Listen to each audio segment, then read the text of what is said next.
Hello again. I don't know what to say now. Again, fuck. And I've already gotten a swear word in. Brilliant. Right. This is, I guess, well, this is another video from England, and I thought I'd do this one because last time the thing that came up most was my accent and how you guys seem to like my accent, which I don't know. I really don't think I have an accent, but it's English, so obviously it is an accent, and I'm gonna shut up and get on with it. I thought, keeping with the Potter theme, I should read something, or I could read something rather, not should, because obviously I'm not been forced to do this. There's no Imperious Curse or anything like that involved in this. So I thought I could read something to you, and scouring the internet. Oh my goodness, this is what happens when you put the laptop on the sofa. You get a major wobble. I decided I would read you The Tale of the Three Brothers from the Beadle the Bard. Unfortunately, I've not got the book, but I've found a version on the interwebs, so I shall be using that. So, this is The Tale of the Three Brothers. Yeah.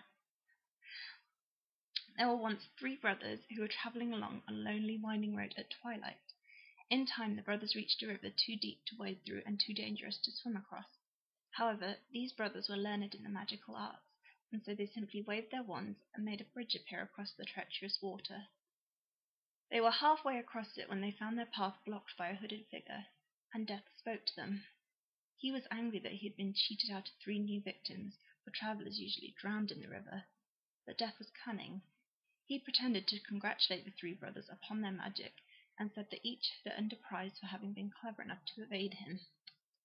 So, the oldest brother, who was a combative man, asked for a wand more powerful than any in existence, a wand that must always win jewels for its owner, a wand worthy of a wizard who had conquered death. So Death crossed to an elder tree on the banks of the river, fashioned a wand from a branch that hung there, and gave it to the oldest brother. Then the second brother, who was an arrogant man, decided that he wanted to humiliate Death still further, and asked for the power to recall others from Death. So Death picked up a stone from the river bank and gave it to the second brother, and told him that the stone would have the power to bring back the dead. And then Death asked the third and youngest brother what he would like. The youngest brother was the humblest and also the wisest of the brothers, and he did not trust Death. So he asked for something that would enable him to go forth from that place without being followed by Death. And Death most unwillingly handed over his own cloak of invisibility. Then Death stood aside and allowed the three brothers to continue on their way, and they did so, talking with wonder of the adventure they had had, and admiring Death's gifts. In due course the brothers separated, each for his own destination. The first brother travelled on for a week or more, and, reaching a distant village, sought out a fellow wizard with whom he had a quarrel. Naturally, with the elder wand as his weapon, he could not fail to win the duel that followed.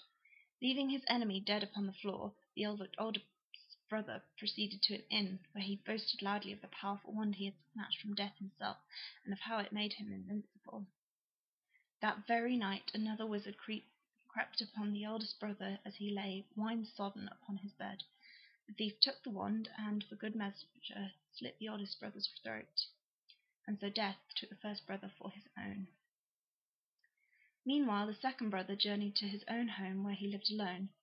Here he took out the stone that had the power to recall the dead, and turned it thrice in hand.